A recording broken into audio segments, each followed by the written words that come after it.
If you've clicked on this video, you've probably heard of people describing writing options as, oh, you're the casino, or, oh, you're an insurance company, or, oh, it's passive income. You never lose. Maybe you've heard of people describing covered calls and cash secured puts in this manner. And the promise is really, really enticing, right? But I just want to say that there are very important risks to be aware of when you're writing options. So I've seen more recently, there have been a lot more channels and a lot more people on YouTube and a lot more articles talking about and teaching people how to write covered calls, how to write cash secured puts for what they say is risk-free passive income. And I just wanted to talk about how they're really overblowing the benefits and overblowing the amount of money you can get, while also really like barely touching on the risks, if they even touch on it at all. So in this video, I wanted to talk about the nuances and also some risks and some things that have to do with option writing that you should be aware of before you begin, or even after you begin. You should definitely keep these in mind. Now, I'm not going to actually explain how to write covered calls or how to write cash secured puts. I assume that if you clicked on this video, then you probably have already done your research. You've maybe already written a few calls and a few puts yourself. So I'm not going to talk about that. If you want me to have a video that really explains cash secured puts and covered calls and how to write them and how they work, then just comment down below, or maybe I'll just film a video about that later. But this is more to talk about the nuances and the risks that are involved in writing options. So let's talk about nuances first. So the first nuance that you really have to be aware of is writing options is usually going to be a taxable event, and it's most likely going to be a short-term capital tax. So what does that mean? If you get assigned, then you have to realize that your profits aren't necessarily in like your actual profits, right? You have to deduct taxes from your profits. So if you constantly get assigned and constantly keep writing and constantly getting assigned, for example, if you're doing the wheel strategy, then you have to be aware that all that profit isn't necessarily 100% yours because it's getting taxed at a short-term rate, right? So you have to keep that in mind when you're often getting assigned, and then you have to weigh that with, okay, if I were to just hold the stock and then just appreciate it and then I sold later, would I be making the same profit? Would I be making break even, or would I be making more money writing options? Would I be making more money just removing the taxable events and just holding the stock until it appreciates? Which one works for you? So that's the first key nuance to be aware of, that it is a taxable event, and all the profit that you're getting isn't going to be your entire profit because of this, right? You could say that maybe you can cancel it off with tax loss harvesting, and with like balancing off what options you win, what options you lose, or selling your losers. But this is definitely something to be aware of. The next thing that I feel like we should definitely be aware of is, that's the wrong option, or the wrong screen. Here, let's say this is an option, right? Okay, let's say this is an option. So when you write an option, right, you write it and you sell it to a broker, right? You sell it to an option brokerage, and this person then sells it to someone else randomly, right? So this brokerage, they don't care who sold them an option, and they don't care who they sell it to. They just have a book that says, okay, these people all have an IOU, right? That I have an IOU from all these people, and then I gave them a contract that this contract represents, if that made sense. So basically what I'm saying is that this process of assigning is more or less random, right? So if someone over here, let's say that this person A sold it to this person A1, right? If this person were to exercise their option, this brokerage doesn't really know who sold them that option, right? So this person, the brokerage, will just exercise any of these people randomly. It's not necessarily that, oh, you sold this person your contract and then this person exercises it, then you automatically get assigned. That's not how it works, okay? Maybe it is, but like it's more or less arbitrary how they choose who to assign and how they choose what happens to every individual option. So if I were to give like an analogy, it'd be like if you lent someone $1, right? When that person returns you your $1, you don't know if that's the same dollar, and more likely than not, that isn't your same dollar. It just represents the same value of that dollar that you lent them. So that's the same exact thing with the contract. There's not necessarily like a signature on the contract. It's just basically you give them an IOU. That's basically what it is. The other thing to be wary of, or the other thing to take note of, is even though you see in this picture there are there's 3 transactions, right? These 3 transactions can all represent just one contract. It doesn't necessarily have to be 3 contracts, right? So let's say A sold it to B. B now flips around and sells it to C. Then C flips around and sells it to D, right? Even though this contract went through the hands of 4 people, A, B, C, D, it's only one contract, right? So that's another thing to be wary of. So this is the difference between volume and open interest, right? You can have an open interest of 1, but then a volume of 4. So that's the same thing. So those are just some nuances and some things to be aware of when you're writing contracts, and for those people that are, I guess, relatively new to writing contracts. So you probably already know what I talked about, but this is just in case. So now let's talk about the risks involved in writing options. And I'm going to give you some examples, right? So when people say, so the idea of a contract in itself, right? The idea of it is it's either insurance for in case shit hits the fan, or it's a lottery ticket for in case something rocket ships to the moon, right? So what does that mean? That means that an option represents asymmetric risk-reward ratio, right? I have to say this again. A contract is an asymmetric risk-reward ratio for the person that buys the contract, for the person that you sold the contract to. Whereas on the other hand, you, the seller, have an asymmetric risk to the reward that you will get. Let me say that again.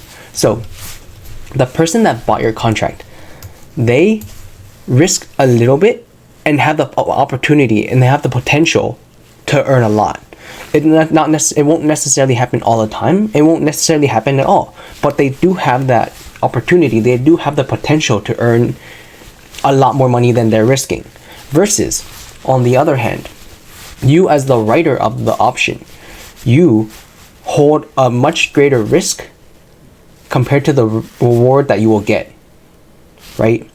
So let's give you an example. So let's say you are writing options on SoFi, right? This is a SoFi chart.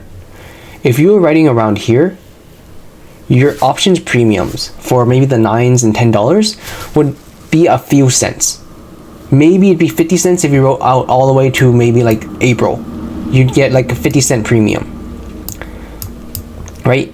And throughout here, maybe you're earning like 15 cents, 20 cents, 30 cents, 10 cents, 15 cents again, right? So you earn maybe in this entire period, this maybe like year of writing contracts, maybe you earned $1.50, maybe you earned $2. Okay, sure, you earned $2. And then this happens right here. This happens right here. You know where this is going. So, okay, maybe you wrote out all the way to April. You think, okay, well, it passed my my strike price, so I can just roll out, right? You're advanced enough to know that you can roll out options and you can delay having the contract expire. Okay, so when are you going to roll this out until? If you're at April, well, you're going to roll it out to June, August, next year? You're going to roll it all the way here? Yes, you can do that. Technically, yes. And you'll go up maybe $1, maybe $1.50, maybe 50 cents. It really just depends on the volatility of the stock and depends on a lot of more other factors. But the point is that you may have earned $2 over here, but you just missed out on this run from $9 to $14. So you missed out on this $5 run. And the other thing is, yeah, you earned $2, maybe $3 after rolling out until next year, right? So you earned $3, we'll say, in the span of a year, when if you just held the stock for an extra week, 2 weeks, like a month, it would be up to all the way, you would have earned $6, right? So the opportunity cost is still a risk, even though it's not necessarily you lose any money, but it's still a risk, right? You lost out on this in this massive gain. And you might have seen this tab over here that says ASTS. This is an example of when I failed, right? I was literally holding this stock all the way back here, right?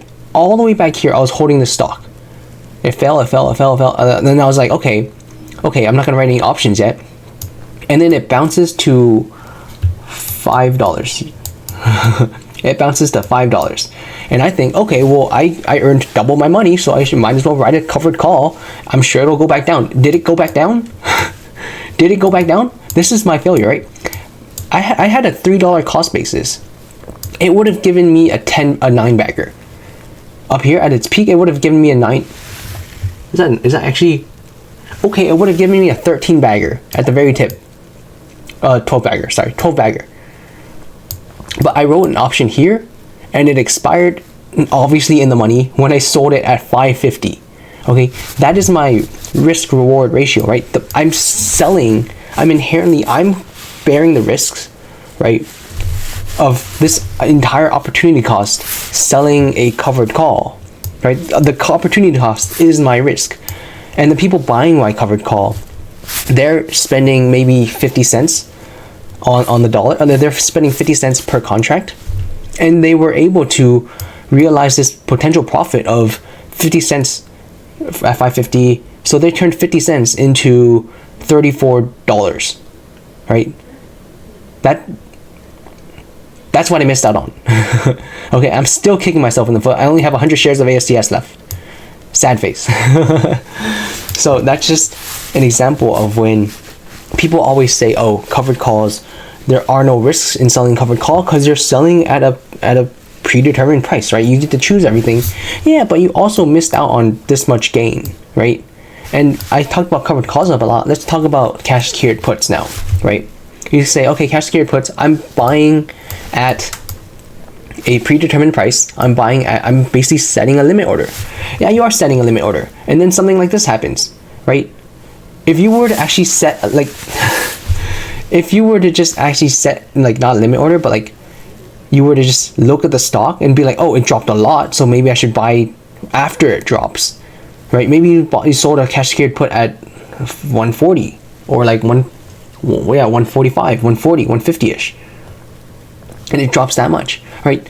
You are risking, again, you're selling an asymmetric risk reward ratio where you bear most of the risk, which is basically because this could drop all the way down to zero, right? So you're risking the current value of, you're risking the stock price, right? You're risking your strike price of, let's say you wrote a cash secured put at 150, then you're risking $150 per share, which is actually $15,000, right? For maybe this contract costs $3, right? So you're risking you're in order to earn $3, you're risking $15,000, right? Versus the person that bought this option here, they're risking $3 in order to potentially earn $15.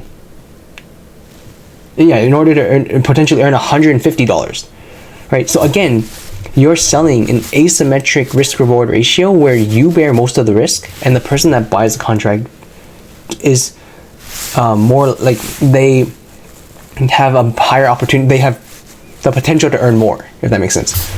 So technically, yes, you can count it as passive income, you can count it as you are selling a predefined risk that you know of, right? But when people compare it to you're the casino or you're the insurance company, and casinos and insurance companies never lose, they always win, right? The people always say the house always wins. You have to realize that in casinos and in insurance costs and in insurance, right? They first of all, insurance companies, they have so much due diligence on so many things. For example, even if you look at home insurance in California, a lot of insurance companies are actually pulling out of California. Why? Because they don't want to bear the risk, right? they know what the risk reward ratio is, and only after that do they determine how much money they're going to charge you per month. And again, with the casino, they have predefined risk, right? A roulette wheel, you can calculate the probability of every single number occurring. You can calculate the probability of a 7 showing up when you're playing craps, or a 10 showing up when you're playing craps. They calculate all that stuff, and there's a standard distribution, right? There's a standard deviation of when certain things will occur, when certain events occur. But in real life, specifically in this case, specifically for selling options, I think it's much easier to show you through an example. So then I prepared an example. This is the most you're going to see me ever prepare for anything, but here it is, right? So I'm going to say this is a dice game, right? So I'm going to create an analogy between writing an option to a dice game. But in this case, it's not just a 6-figure dice. It's not just a 6-sided dice. Writing options, it's like an infinite-sided dice. What do I mean by this? Or why does that matter?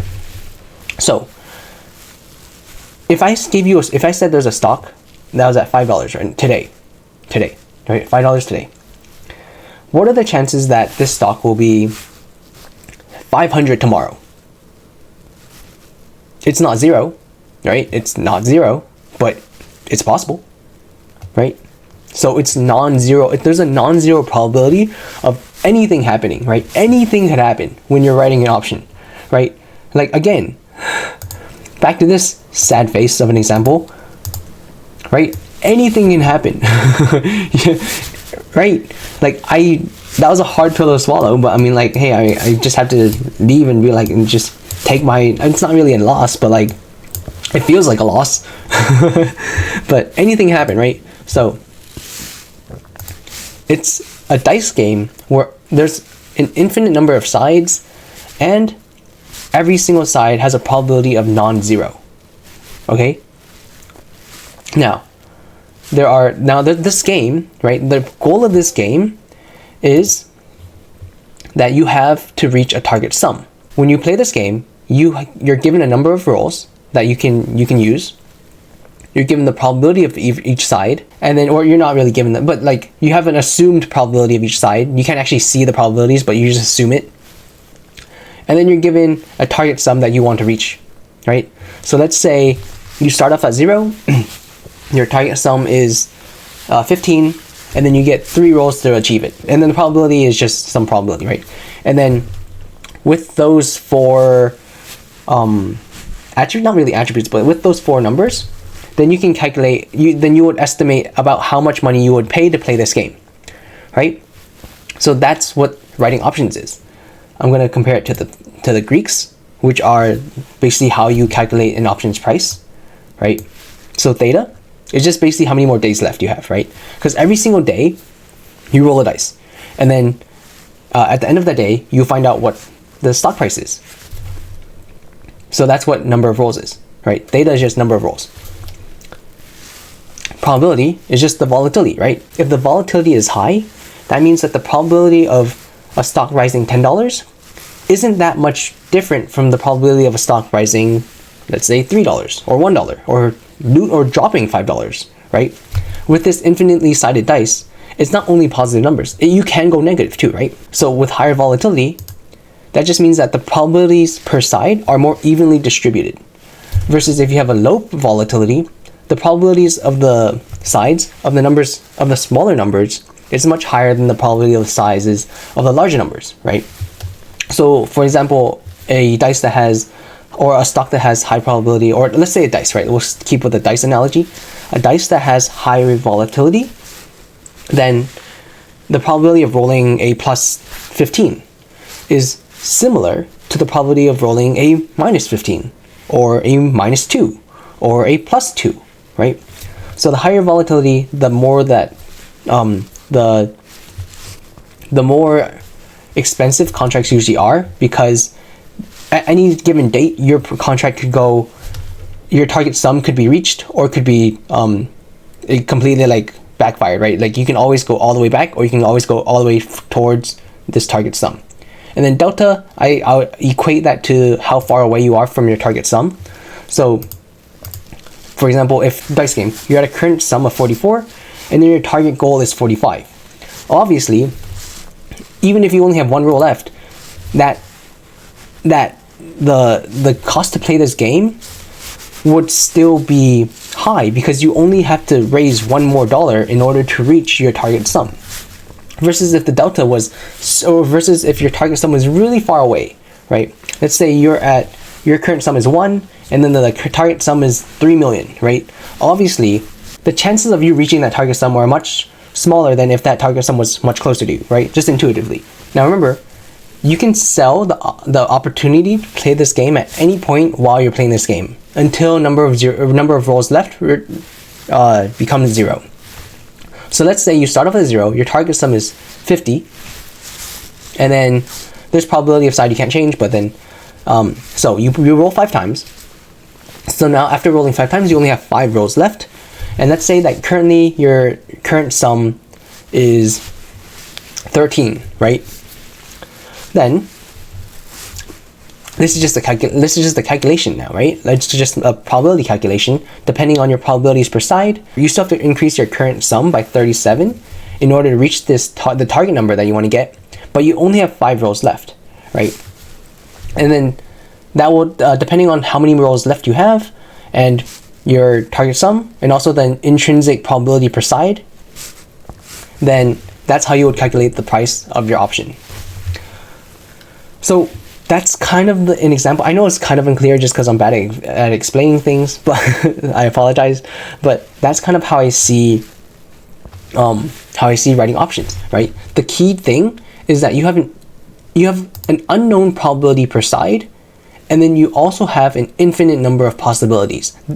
Each possibility has a non-zero probability value of occurring, right? That's the biggest thing you have to remember, right?